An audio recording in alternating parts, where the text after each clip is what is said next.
Hello po, ako si Odessa Morales, isang physical therapist na nagtatrabaho dito sa Amerika.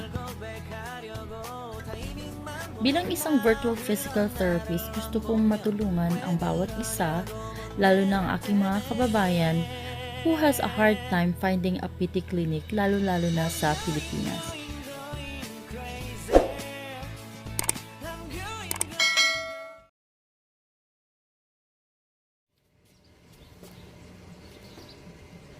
Hello everyone, this is Odessa Morales, ang inyong lingkod. Ako po ay isang physical therapist nagtatrabaho dito sa Amerika. Ngayon, pag-uusapan natin kung kailan ba dapat gamitin ang cold packs at ang hot packs after ng injury or matapos nating ma-strain or yung term na common sa Pilipinas ay pagkatapos natin magkaroon ng pilay. So, pag napilay po tayo or natisod tayo or nagkakaroon tayo after ng sports injury, kailangan po natin gamitin ang cold packs for 24 to 72 hours or from first day to 3 days, dapat gamitin natin yung cold packs. Bakit po kailangan natin gamitin ang cold packs? Kasi yung cold packs po, nakokontrol niya yung swelling. So for example, pag napilay po natin yung wrist natin, ang dapat natin gamitin is yung cold packs.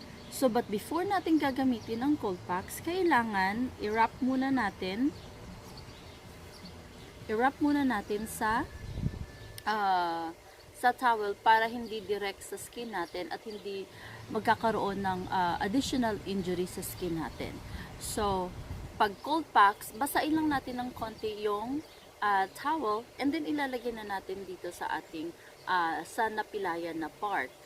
So kailangan ilagay lang natin siya for 10 to 15 minutes, okay?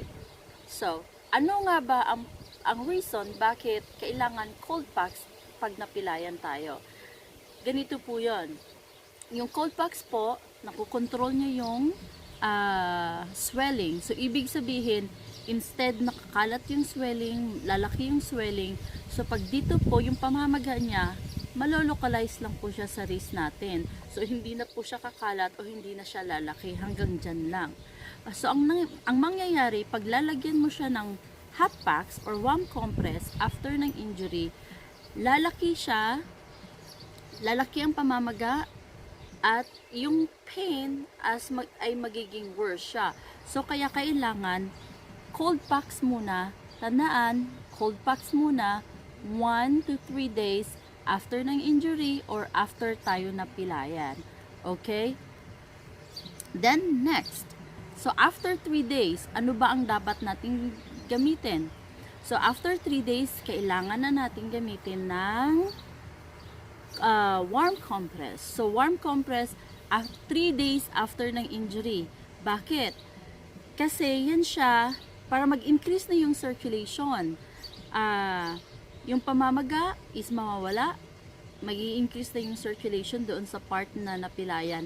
And then, may exercise na natin ng maganda kasi yung swelling niya, hindi siya ganun kalaki. So again, pag sa first, meron tayong tinatandaan sa pag na-injured po tayo, lalo na sa mga sports injury or kahit anong klaseng injury na nasaktan tayo, ang tandaan lang natin is RICE. R-I-C-E. Ano ba yon? So, dapat kailangan nating i-rest, kailangan nating i-ice, compressed, at saka elevate yung parts na na-injure natin. Common example, common injury na nangyayari are yung sa ankle natin, yung sa foot injury. So yun po siya. So kailangan pag na-injured tayo, rest, ice, compression, elevation. So tandaan po yan, rise, rise, rise. Rest, ice, compression, elevation. So lahat po, pag gumamit ng cold packs, dapat po may towel. Pag gumamit ng hot compress, dapat may towel din para hindi siya direct doon sa skin natin, para maiwasan natin yung burn sa skin natin. Okay? So, yun lang po. Sana may natutunan kayo ngayon sa ating topic. Okay? Okay? Again, summarize natin. 1 to 3 days after injury, cold packs. Cold packs. 3 days after injury, you can use warm compress. Okay? Bye! Don't forget to subscribe and like my channel. Bye-bye!